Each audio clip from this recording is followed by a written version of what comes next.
तो हम दहाड़ रहे थे, पुकार रहे थे, ललकार रहे थे, जितनी क्षमता थी। हमारी क्या आवश्यकता, आप बताओ, हम साल भर 18-18 घंटे बिना सोए 18-18 घंटे मेहनत करके कुछ भी 2-5-10 रुपया मिलता है, या जो भी चढ़ोतरी दे देते हैं, मांगते तो है नहीं, कोई फीस तो फिक्स है नहीं है दरबार की, और उसको बेटियों के विवाह में लगाएं। हमें क्या पड़ी है कि हम भंडारा निःशुल्क करवाएं, तुम्हें दरबार भी लगाएं, तुम्हें चमत्कार भी दिखाएं, तुम्हें आशीर्वाद भी दें, तुम्हें मार्गदर्शन भी दें, तुमसे फीस भी ना लें, पर्चा भी हम अपना दें, भभूति भी हम अपनी दें, और भंडारा भी हम अपना दें। हमें क्या जरूरत पड़ी है?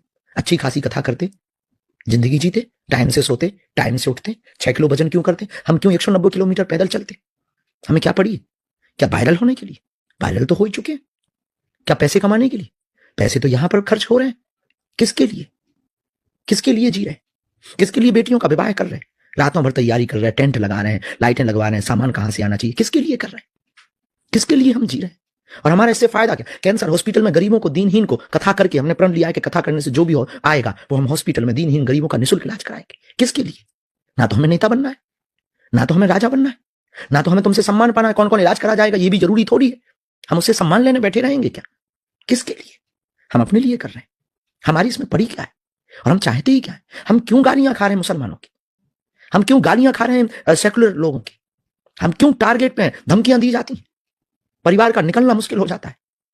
एक छोटी सी जवान फिसल जाए तो लाखों हिंदू ही हमारे गाली बक देते हमें। किसके लिए? अपने लिए थोड़ी कर रहे हैं। कर तो हिंदुत्व के लिए ही रहे, और करेंगे भी उनके लिए। तो भैया लोगों को समझ में इसलिए नहीं आ रहा क्योंकि लोगों को अपनी अपनी भावनाओं से दिखाई पड़ता है। उन्हें एक पक्ष दिखाई देता है, दोनों पक्ष थोड़ी दिखाई देते। आप सुन के चौंकेंगे कि 1-1, 2-2 घंटे इस बात पे हमारे चले जाते हैं कि कोई बच्ची मुसलमान के साथ भग जाए तो उसको सिर्फ वार्तालाप करने में और समझाने में 2-2 घंटे लगते। गुस्सा होना पड़ता, चिल्लाना पड़ता, खुद का बाप को पैसा देना पड़ता कि तुम यहीं रहो, हम हैं। किसके लिए? घर वापसी कराने के लिए कई लोगों को मकान बनवा के देना पड़ता है। किसके लिए? क्या जरूरत है हमें घर वापसी की? हमें क्या लेना देना? हम क्यों ये मोल लें? कुछ ना कुछ तो होगा अंदर, कुछ ना कुछ तो ज्वार होगा। किसके लिए हम ये गालियां सह रहे? क्यों सहेंगे? मंडलों की बैठक कर रहे, उन्हें चाय पिला रहे, उनको गाड़ियां लगाते हैं, किसके लिए? क्यों? आखिर क्या है? वनांचल में आदिवासियों के बीच में हम कथा करने अपना टेंट लगा के जाते हैं, खुद का भंडारा करते और खुद उनको यजमान बनाते, मंच पे बुलाते। अभी 19 जनवरी को यहां पर आदिवासी जनजागृति सम्मेलन रखा, उन्हें बसें लगवाई, उन्हें बुलाया, उनकी कुरीतियों के बारे में चर्चा की, उनकी समस्याओं पर चर्चा की और समाधान पर चर्चा की। किसके लिए? हमें क्या पड़ी? हमारे तो अपने ही संत हमें गाली बकते, फिर भी हम जवाब नहीं देते। क्यों? अगर हमने जवाब दे दिया तो सनातन पे लोग फिर मजाक बनाएंगे। मुसलमान कहेंगे पहले दोनों ही निपट लो फिर हमसे निपटना। किसके लिए? हमें क्या पड़ी है? हम आपसे पॉडकास्ट पे इतनी बहस कर रहे हैं किसके लिए? आते अपनी मस्ती से देते, अपनी बात रखते, जिनको प्रचारित करना होता वही प्रचार वाली बातें भर बोलते और निकल चलते। पर क्यों हम ये चर्चाएं कर रहे हैं? क्यों हम आपके साथ में 2-2 घंटे बैठे हैं? क्यों इंटरव्यू दे रहे हैं? क्या सिर्फ वायरल होने के लिए? No, never. हम इस देश के हिंदुओं को बचाना चाहते हैं। हम चाहते हैं कि इस देश में हमने उजड़ते हुए घर देखे हैं कि एक घर की बिटिया किसी मुसलमान के साथ चली जाए, पूरा घर टूट जाता है।